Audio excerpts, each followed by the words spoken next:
टायपोग्राफी म्हणजे काय, चित्रकलेच्या करिअरमध्ये त्याला काय आणि किती महत्त्व आहे हेच जाणून घेऊयात आजच्या या व्हिडिओमध्ये. नमस्कार टू ऑल द कलाकार, माझं नाव सिद्धी. स्वागत आहे तुमचं आपल्या लाडक्या चॅनलमध्ये ज्याचं नाव आहे रेघोट्या.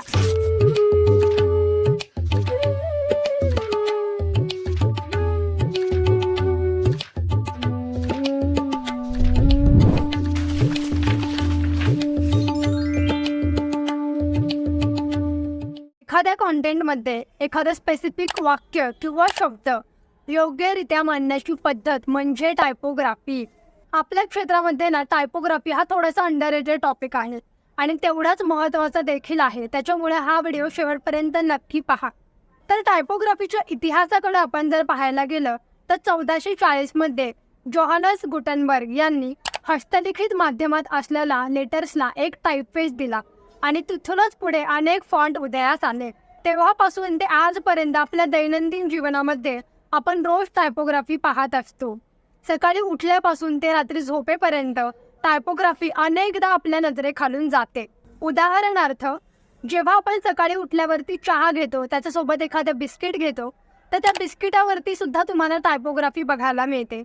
त्यानंतर न्यूजपेपरमध्ये सुद्धा अनेक लहान मोठ्या आकाराचे टाईपफेस तुम्हाला बघायला मिळतात. त्यानंतर आपण जेव्हा घराबाहेर पडतो तेव्हा अनेक दुकानांवरती वेगवेगळे टाईप्स आणि फॉन्ट्स आपल्याला बघायला मिळतात.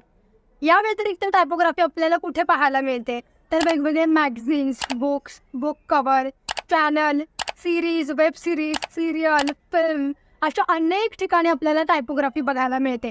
आणि सगळ्यात महत्त्वाचं म्हणजे मोबाईल हा टायपोग्राफीचा खूप मोठा सोर्स आहे. तर तुम्हाला आता कळलं असेल की टायपोग्राफी किती मीडियाजमध्ये आणि किती वेगवेगळ्या ठिकाणी यूज केली जाते ते.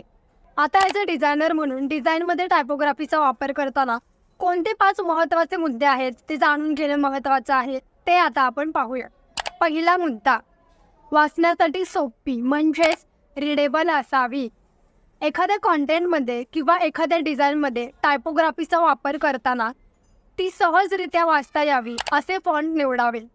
2 शब्दांमधील किंवा 2 वाक्यांमधील एक विशिष्ट अंतर राखणे खूप महत्त्वाचे आहे.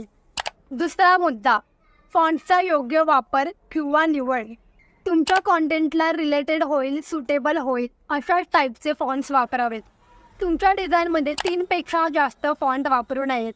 त्याचं महत्त्वाचं कारण म्हणजे तुम्ही जर का 3 पेक्षा जास्त फॉन्ट वापरले डिझाईनमध्ये तर ते खूप डिस्ट्रॅक्शन तयार करतं. त्याच्यामुळे 3 पेक्षा जास्त फॉन्टही वापरू नयेत आणि एकच फॉन्ट सगळीकडे वापरू नये. त्याचंही महत्त्वाचं कारण असं आहे, कारण तुम्ही एकच फॉन्ट सगळीकडे असं चिपकवला, सगळीकडे एकच फॉन्ट वापरला तर ते तेवढं क्रिएटिव्ह किंवा अपीलिंग वाटत नाही. त्याच्यामुळे हे 2 मुद्दे लक्षात ठेवणं खूप गरजेचं आहे. तुमचा कॉन्टेंट जर व्यवसाय, शिक्षण, फायनान्स, कॉर्पोरेटेड वर्कशी रिलेटेड असेल तर अशा पद्धतीचे फॉन्ट्स वापरावेत. आणि तुमचा कॉन्टेंट जर कला, मेकअप प्रोडक्ट्स, एंटरटेनमेंट अशा गोष्टींशी रिलेटेड असेल तर त्या ठिकाणी अशा पद्धतीचे फॉन्ट्स वापरावे. तिसरा मुद्दा म्हणजे अलाइनमेंट. जरी तुम्ही फॉन्टची योग्य निवड केली तरी अलाइनमेंट चुकीची असल्यामुळे तुमचं प्रेझेंटेशन किंवा तुमचा कॉन्टेंट खराब होऊ शकतो. मुख्यतः आपल्याला 3 अलाइनमेंट पाहायला मिळतात. एक म्हणजे लेफ्ट, दुसरी म्हणजे मिडल आणि तिसरी म्हणजे राईट. तुमच्या कॉन्टेंटमध्ये इतर गोष्टी ध्यानात घेऊनच तुमची अलाइनमेंट ठरते.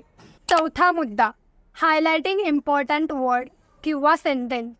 तुमच्या कॉन्टेंटमध्ये लिहिलेला एखादा शब्द किंवा एखादं वाक्य जे महत्त्वाचं आहे आणि तुम्हाला असं वाटतंय की ते लोकांच्या आधी नजरेस पडावं तर त्या वाक्याला किंवा शब्दाला हायलाईट करणे.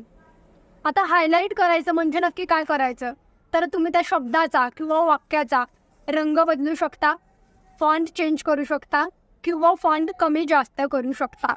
5वा मुद्दा, ओळख म्हणजेच आयडेंटिटी. ॲज अ डिझायनर म्हणून जेव्हा तुम्ही एखाद्या ब्रँडसाठी किंवा एखाद्या कंपनीसाठी काम करत असता अशा वेळी तुम्ही तयार केलेला किंवा वापरलेला फॉन्ट ही त्या ब्रँडची ओळख बनू शकते.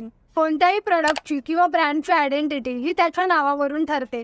त्यामुळे या सगळ्या गोष्टी लक्षात ठेवूनच टायपोग्राफीचा योग्य तो वापर करावा. आता हे झालं टायपोग्राफीचं. आता रंगांची योग्य निवड कशी करायची याच्यावरती मी 2 व्हिडिओ कलर थेरीचे बनवलेले आहेत. ते व्हिडिओसुद्धा तुम्ही नक्की पहा, त्याचा तुमच्या कॉन्टेंटमध्ये तुम्हाला नक्की उपयोग होईल. तर हे होते टायपोग्राफीचे महत्त्वाचे 5 मुद्दे. याही व्यतिरिक्त तुम्हाला टायपोग्राफीबद्दल अजून काही जाणून घ्यायचं असेल काही डाऊट्स असतील तर मला ते कमेंट करून नक्की सांगा. लवकरच आपण भेटूया पुढच्या एपिसोडमध्ये एका नवीन कोरिया विषयासकट. तोपर्यंत आनंदी राहा, कलेवरती खूप प्रेम करत राहा आणि पाहत राहा रेखोट्या.